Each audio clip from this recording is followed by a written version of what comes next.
সুপ্রিয় স্নেহের শিক্ষার্থীরা, আসসালামু আলাইকুম ওয়া রাহমাতুল্লাহ। তোমরা সবাই কেমন আছো? আশা করি তোমরা আল্লাহর রহমতে পরিবারের সবাইকে নিয়ে সুস্থ আছো, নিরাপদে আছো। আমরাও আল্লাহর রহমতে সুস্থ আছি। শিক্ষার্থীরা, মহামারীর এই দুর্দিনের সময়ে আমরা শুধুমাত্র তোমাদের কল্যাণের কথা ভেবে অনলাইন এডুকেশন প্রোগ্রাম শুরু করেছি। আশা করি তোমরা সবাই নিয়মিত ক্লাসগুলো দেখছো এবং ভালোভাবে লেখাপড়া করে যাচ্ছ। আজকের এই অনলাইনে ক্লাসে তোমাদের সবাইকে আমি স্বাগতম জানাচ্ছি।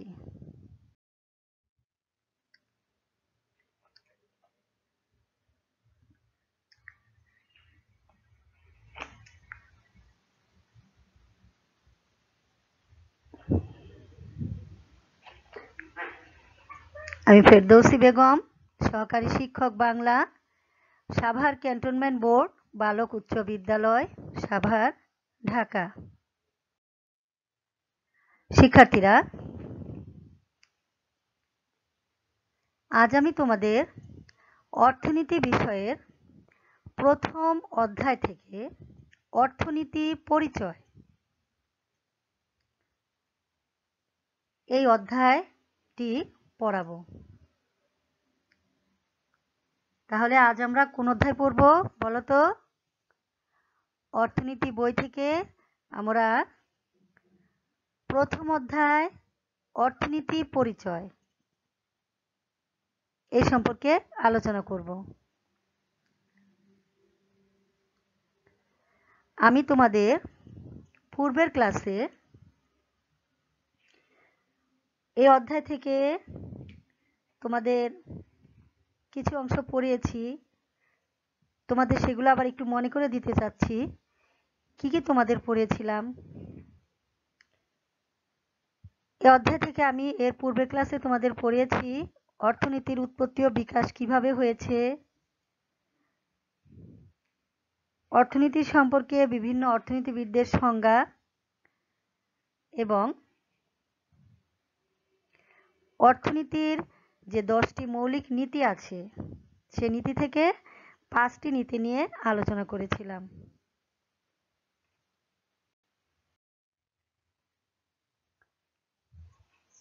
আমি আজকের ক্লাসে অর্থনীতির মৌলিক যে 10টি নীতি আছে সে 10টি নীতির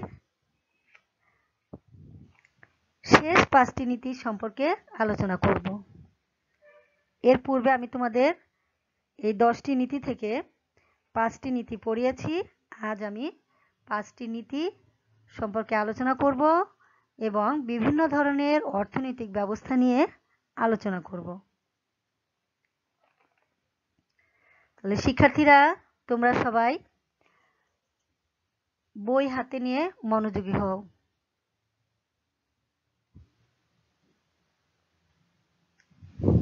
দেখো,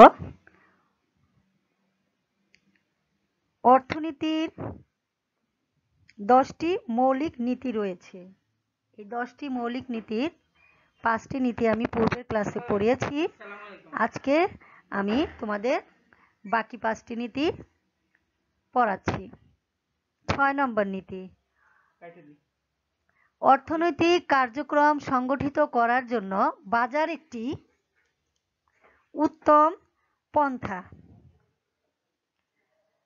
এর অর্থ হচ্ছে অর্থনৈতিক কার্যক্রম সচরাচর সংগঠিত হয়ে থাকে বাজার ব্যবস্থার মাধ্যমে। ফার্ম ও পরিবার সমূহের পারস্পরিক ক্রিয়া প্রতিক্রিয়ার ফলেই কোনো দ্রব্যের দাম নির্ধারিত হয়। ফার্মের মালিকরা বাজারের চাহিদা দেখে দ্রব্য সরবরাহ করে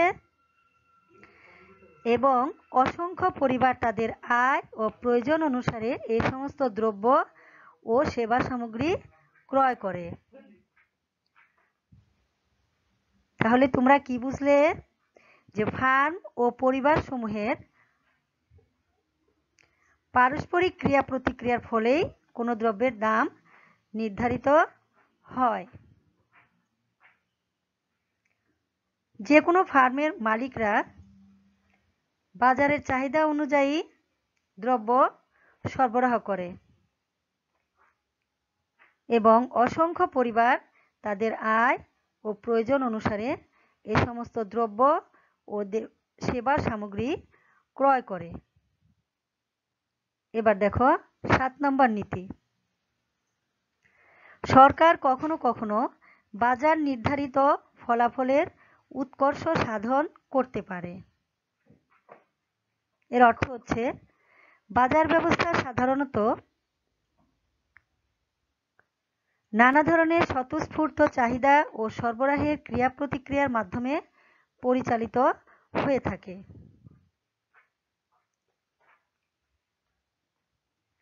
বাজার ব্যবস্থা নির্দিষ্ট একজনের বদলে বহুজনের সম্মিলিত অদৃশ্য হাতের ইশারায় চলে। এমন অবস্থায় সরকারি হস্তক্ষেপ জরুরি হয়ে পড়ে। তাহলে তোমরা এখান থেকে কি বুঝলে? বাজার ব্যবস্থা হচ্ছে নির্দিষ্ট একজনের বদলে বহুজনের সম্মিলিত অদৃশ্য হাতের ইশারায় চলে।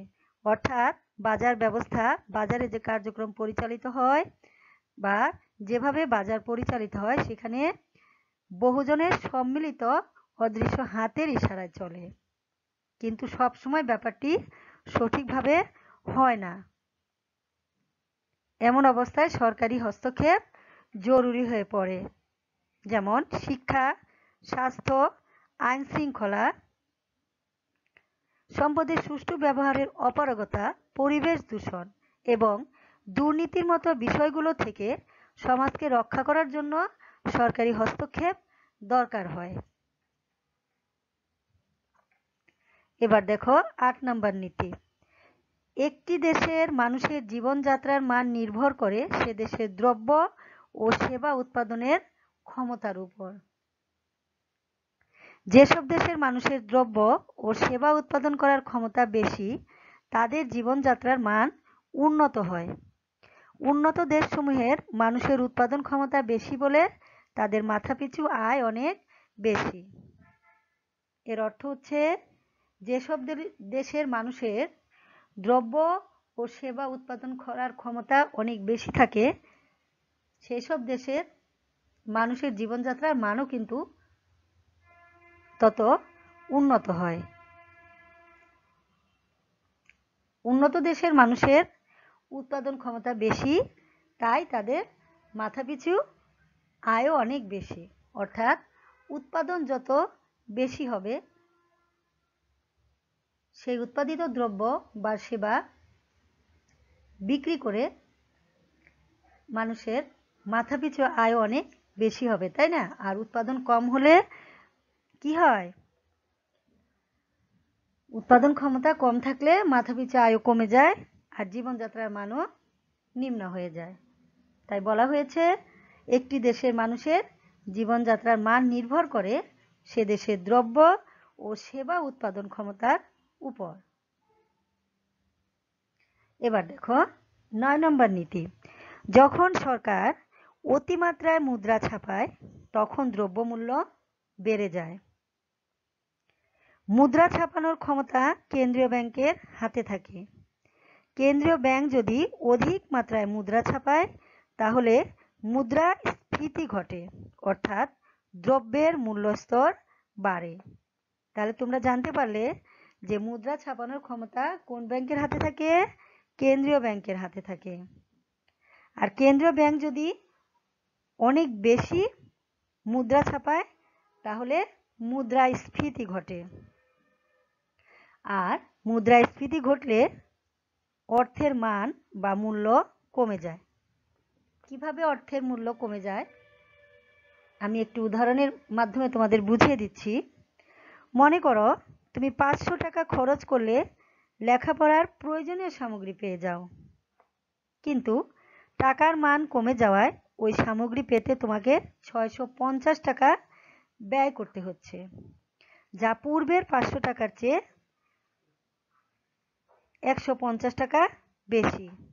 জিনিসের দাম বাড়ায় একই জিনিস কিনতে এখন বেশি মুদ্রা প্রয়োজন হয়ে যায়। তাহলে বুঝতে পারলে মুদ্রাস্ফীতি ঘটলে অর্থের মান বা মূল্য কমে যায়। এবার দেখো 10 নম্বর নীতি। সমাজে মুদ্রাস্ফীতি এবং বেকারত্বের মধ্যে স্বল্পকালীন বিপরীত সম্পর্ক বিরাজ করে। এর অর্থ হচ্ছে দ্রব্য সামগ্রীর মূল্যস্তর বেড়ে যাওয়ার অবস্থাকে মুদ্রাস্ফীতি বলে। যখন কোনো দ্রব্যের মূল্য বেড়ে যায় বা মূল্যস্তর বেড়ে যায় সেই অবস্থাকে মুদ্রাস্ফীতি বলে। আর কোনো শ্রমিক বাজার মজুরিতে কাজ করতে ইচ্ছুক কিন্তু কাজ পায় না, তাদেরকে বলা হয় বেকার। মনে করো অনেক শ্রমিক আছে আমাদের দেশে, তারা তাদের শ্রমের বিনিময়ে যে অর্থ পায় বা যে মজুরি পায় সেই অর্থ দিয়ে তাদের জীবনযাপন করে থাকে। কোনো শ্রমিক যখন তার বাজার মজুরিতে কাজ করতে ইচ্ছুক থাকা সত্ত্বেও সে কাজ পায় না, তখন তাদেরকে বলা হয় বেকার। সাধারণত অর্থনীতিতে মুদ্রাস্ফীতি কমলে বেকারত্ব বাড়ে, আবার মুদ্রাস্ফীতি বাড়লে বেকারত্ব কমে।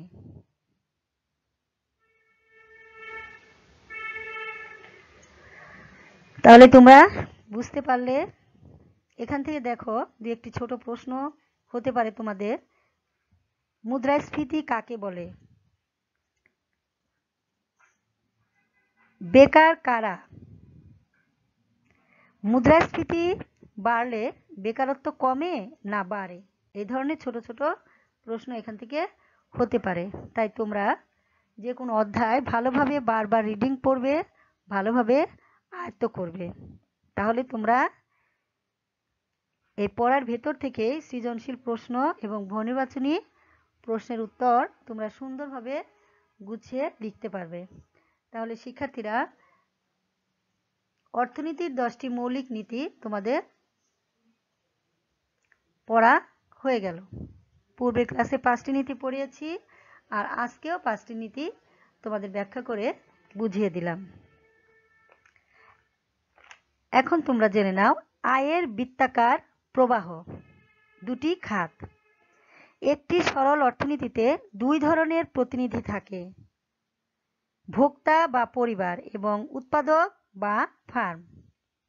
এই দুই ধরনের প্রতিনিধির মধ্যে আয় ব্যয় কিভাবে চক্রাকারে প্রবাহিত হয় তা তোমাদের বইয়ে যে আয়ের বৃত্তাকার প্রবাহের চিত্র দেয়া আছে সেই চিত্রটি দেখলেই তোমরা বুঝতে পারবে। তোমরা নিশ্চয়ই সবাই বই খুলে বইটি হাতে রেখেছ। তোমরা দেখো 7 পৃষ্ঠায় আয়ের বৃত্তাকার প্রবাহের চিত্রটি। তাহলে একটি সরল অর্থনীতিতে দুই ধরনের প্রতিনিধি থাকে। একটি হচ্ছে ভোক্তা বা পরিবার, অর্থাৎ যে ভোগ করে তাকে বলা হয় ভোক্তা। আর উৎপাদক বা ফার্ম, যারা উৎপাদন করে তাদেরকে বলা হয় উৎপাদক। যেখানে উৎপাদন করা হয় তাকে বলা হয়, সেখানে সেই জায়গাকে বলা হয় ফার্ম। এই আয়ের বৃত্তাকার প্রবাহের চিত্রে দেখা যাচ্ছে অর্থনীতিতে দু ধরনের প্রতিনিধি থাকে, যথা ফার্ম সমূহ ও পরিবার সমূহ। ফার্ম বা ফার্মের মালিকরা উৎপাদনের উপাদানগুলো ক্রয় করেন, পরবর্তীতে সেগুলো সংগঠিত করে দ্রব্য ও সেবা উৎপাদন করেন এবং সেগুলোই বাজারে বিক্রয় করেন। আর পরিবারসমূহ কি করে? তাদের মালিকানাধীন উৎপাদনের বিভিন্ন উপাদান যেমন শ্রম, ভূমি ও মূলধন বিক্রি করে আয় বা উপার্জন করে থাকে। তাহলে তোমরা বুঝতে পারলে যে ফার্ম বা ফার্মের মালিকরা উৎপাদনের উপাদানগুলো ক্রয় করেন আর পরবর্তীতে সেই উপাদানগুলো সংগঠিত করে দ্রব্য বা সেবা উৎপাদন করে সেগুলোই বাজারে সরবরাহ করে বা বিক্রয় করেন। আর অন্যদিকে পরিবারসমূহ তাদের মালিকানাধীন উৎপাদনের বিভিন্ন উপাদান যেমন ভূমি, শ্রম ও মূলধন বিক্রয় করে আয় বা উপার্জন করে।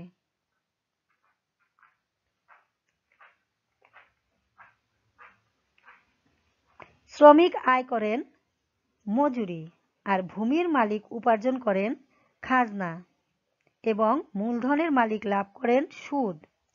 আর এদের সকলের খরচ মিটিয়ে উদ্যোক্তা নিজেদের জন্য বাড়তি লাভ রেখে বাজারে উৎপাদিত পণ্য বা সেবার বিষয়টি বিক্রয় করেন।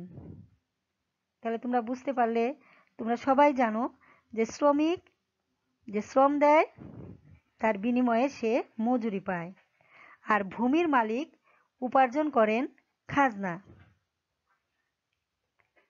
এবং মূলধনের মালিক লাভ করেন সুদ। আর এদের সকলের খরচ মিটিয়ে উদ্যোক্তা নিজেদের জন্য বাড়তি লাভ রেখে বাজারে উৎপাদিত পণ্য বা সেবার বিষয়টি বিক্রয় করেন।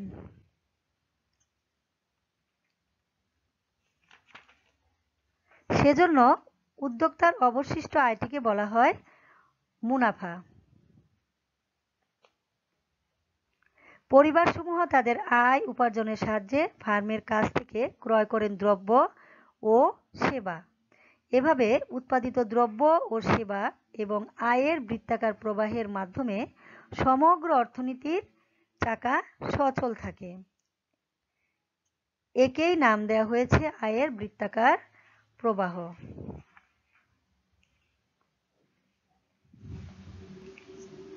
তাহলে বোঝা গেল যে কোনো ফার্মের মালিক বা কোনো উৎপাদক তার প্রয়োজনীয় উৎপাদনের বিভিন্ন উপাদান যেমন ভূমি, শ্রম, মূলধন ইত্যাদি একত্রিত করে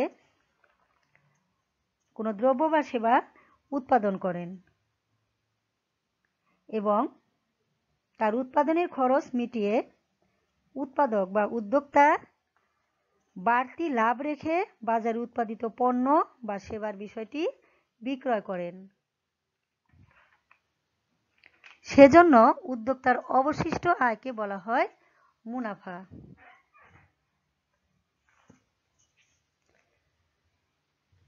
এবার দেখো শিক্ষার্থীরা, বিভিন্ন ধরনের অর্থনৈতিক ব্যবস্থা। আমরা জানি অর্থনীতি হচ্ছে চয়ন বা নির্বাচনের বিজ্ঞান। যে বিজ্ঞান সীমিত সম্পদ ব্যবহার করে সর্বোচ্চ উৎপাদন, সর্বোচ্চ ভোগ এবং সর্বোচ্চ কল্যাণ সাধনের জন্য সঠিক পদ্ধতি বাছাই করার জন্য নিরন্তর চেষ্টা চালায়। তোমরা এর আগেও জানতে পেরেছ যে অর্থনীতি হচ্ছে এমন একটি বিজ্ঞান বা এমন একটি বিষয়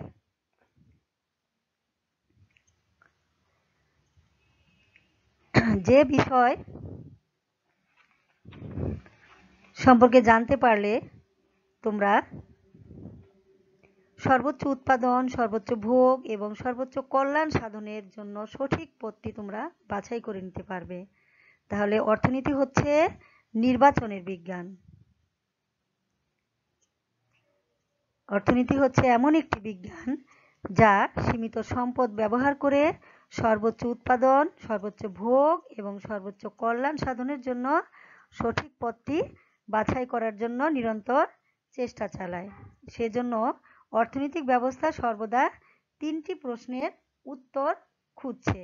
এই প্রশ্ন তিনটি হলো, আমরা কি উৎপাদন করব এবং কি উৎপাদন করব না, যে 1 নম্বর প্রশ্ন। 2 নম্বর প্রশ্ন হচ্ছে, আমরা যা উৎপাদন করতে চাই তা উৎপাদন করার জন্য কি ধরনের প্রযুক্তি বা যন্ত্র ব্যবহার করব। 3 নম্বর প্রশ্ন হচ্ছে, আমরা যা উৎপাদন করব তা আমরা কাদের জন্য উৎপাদন করব।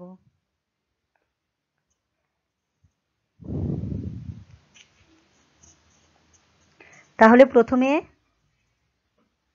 আমাদের বুঝতে হবে যে আমরা কি উৎপাদন করব বা কি উৎপাদন করব না। দ্বিতীয়ত আমাদের বুঝতে হবে যা আমরা উৎপাদন করতে চাই সেই উৎপাদন করার জন্য কি ধরনের যন্ত্র বা প্রযুক্তি ব্যবহার করা প্রয়োজন। আর 3 নম্বরে বুঝতে হবে আমরা যা উৎপাদন করব তা কাদের জন্য উৎপাদন করব। এই প্রশ্নগুলোর উত্তর প্রদানই হচ্ছে এক এক দেশের এক এক অর্থনৈতিক ব্যবস্থার প্রধান কাজ। পৃথিবীর সমস্ত অর্থনৈতিক ব্যবস্থাগুলোকে প্রধানত 3টি মূল পদ্ধতিতে বিভক্ত করা যায়। যেমন বাজার পদ্ধতি বা ধনতান্ত্রিক পদ্ধতি, নির্দেশমূলক পদ্ধতি ও প্রথাগত অর্থনৈতিক ব্যবস্থা। তাহলে আমরা কি জানতে পারলাম? পৃথিবীর সমস্ত অর্থনৈতিক ব্যবস্থাগুলোকে প্রধানত 3টি মূল পদ্ধতিতে বিভক্ত করা যায়।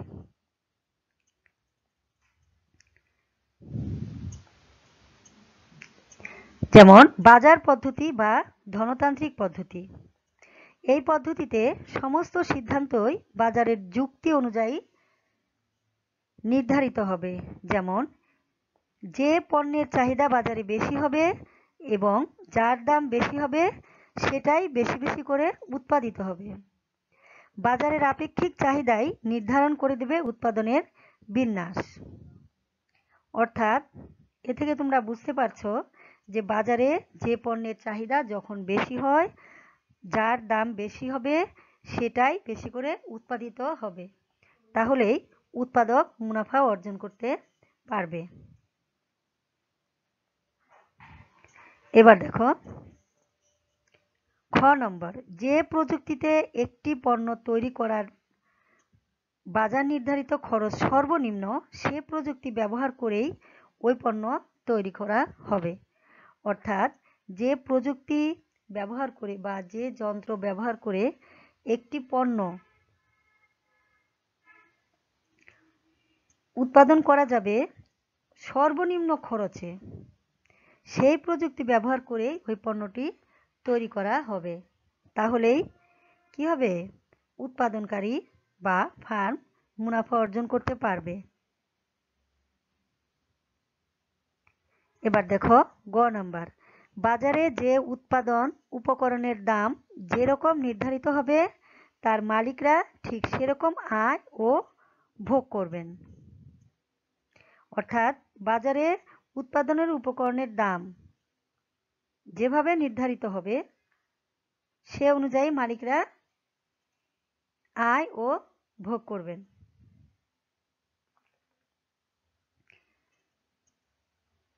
এটা হচ্ছে বাজার পদ্ধতি বা ধনতান্ত্রিক পদ্ধতি।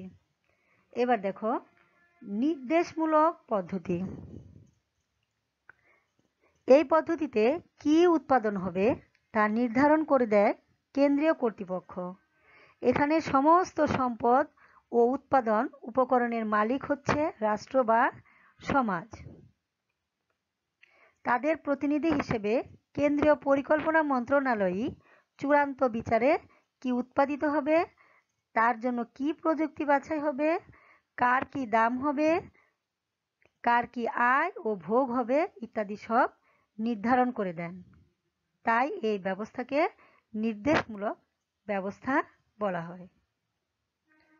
তাহলে দেখো নির্দেশমূলক ব্যবস্থা বা নির্দেশমূলক পদ্ধতিটি হচ্ছে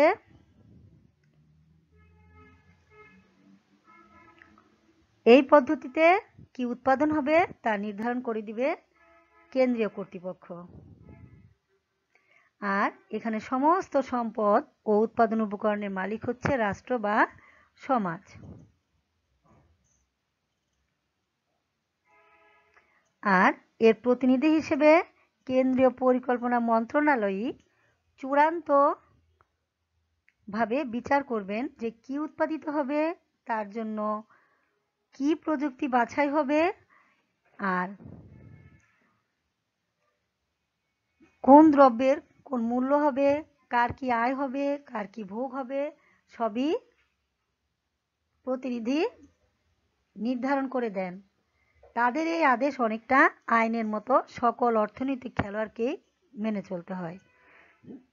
তাই এই ব্যবস্থাকে বলা হয় নির্দেশমূলক ব্যবস্থা। এবার দেখো প্রথাগত অর্থনৈতিক ব্যবস্থা। শিক্ষার্থীরা, এর পূর্বে তোমরা জানতে পারলে বাজার পদ্ধতি বা ধনতান্ত্রিক পদ্ধতি, নির্দেশমূলক পদ্ধতি। এবার তোমরা জানবে প্রথাগত অর্থনৈতিক ব্যবস্থা। পৃথিবীতে কোনো কোনো প্রাচীন সমাজে যে আদিম অর্থনীতি রয়েছে সেখানে রাষ্ট্রীয় বা পরিকল্পনা কমিশন বা মুক্ত বাজারের কোনো শক্তিশালী উপস্থিতি নেই।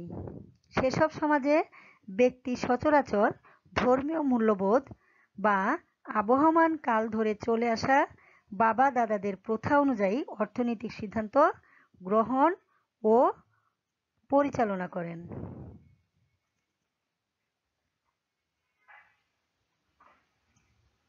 এসব অর্থনৈতিক ব্যবস্থায় যেহেতু প্রথা ও সামাজিক বিশ্বাসই সবকিছু নির্ধারণ করে দেয়, সেহেতু এসব অর্থনৈতিক ব্যবস্থাকে বলা হয় প্রথাগত অর্থনৈতিক ব্যবস্থা। শিক্ষার্থীরা, প্রথাগত অর্থনৈতিক ব্যবস্থা হচ্ছে পৃথিবীতে কোনো কোনো প্রাচীন সমাজে যে আদিম অর্থনীতি রয়েছে সেখানে রাষ্ট্রীয় কোনো পরিকল্পনা বা মুক্ত বাজারের কোনো শক্তিশালী উপস্থিতি নেই। সেখানে সমাজের ব্যক্তি সচরাচর ধর্মীয় মূল্যবোধ বা আবহমান কাল ধরে চলে আসা বাবা দাদাদের প্রথা অনুযায়ী অর্থনৈতিক সিদ্ধান্ত গ্রহণ করা হয়ে থাকে এবং সে অনুযায়ী অর্থব্যবস্থা পরিচালিত হয়ে থাকে। এসব অর্থনৈতিক ব্যবস্থায় যেহেতু প্রথা ও সামাজিক বিশ্বাসই সবকিছু নির্ধারণ করে থাকে, সেহেতু এসব অর্থনৈতিক ব্যবস্থাকে প্রথাগত অর্থনৈতিক ব্যবস্থা বলা হয়। শিক্ষার্থীরা, তাহলে আজকের আমাদের এ পর্যন্তই থাক। আজকের ক্লাসে তোমরা জানতে পারলে অর্থনীতির 10টি মৌলিক নীতির শেষ 5টি নীতি। আয়ের বৃত্তাকার প্রবাহ সম্পর্কে তোমরা জানতে পারলে। আরও তোমরা জানতে পারলে বিভিন্ন ধরনের অর্থনৈতিক ব্যবস্থা, যেমন বাজার পদ্ধতি বা ধনতান্ত্রিক পদ্ধতি, নির্দেশমূলক পদ্ধতি ও প্রথাগত অর্থনৈতিক ব্যবস্থা। এই 3টি পদ্ধতিতে কিভাবে উৎপাদন করা হয়, কিভাবে উৎপাদিত দ্রব্যের দাম নির্ধারণ করা হয় সে সম্পর্কে তোমরা জানতে পারলে।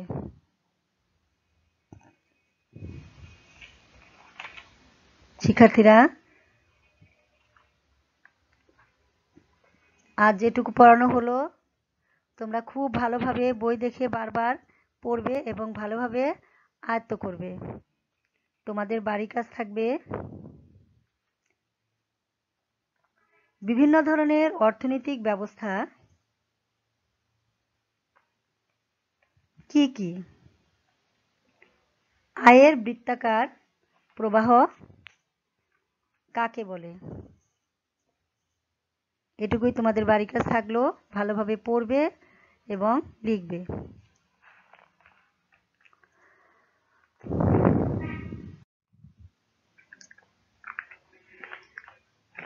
তোমরা সবাই বাড়িতে ব্যক্তিগত পরিচ্ছন্নতা বজায় রাখবে এবং বাড়ির বাইরে গেলে মাস্ক পরিধান করে পরিষ্কার পরিচ্ছন্নতা বজায় রেখে স্বাস্থ্যবিধি মেনে বাড়ির বাইরে যাবে। প্রয়োজন শেষ হওয়া মাত্রই বাড়িতে ফিরে আসবে। তাহলে শিক্ষার্থীরা, আজ এ পর্যন্তই। তোমাদের সবাইকে ধন্যবাদ জানিয়ে আমি আজকের ক্লাসের সমাপ্তি ঘোষণা করছি। পৃথিবী করোনা মুক্ত হোক এই কামনা করছি। তোমরা সবাই ভালো থাকো, সুস্থ থাকো, সুন্দর থাকো।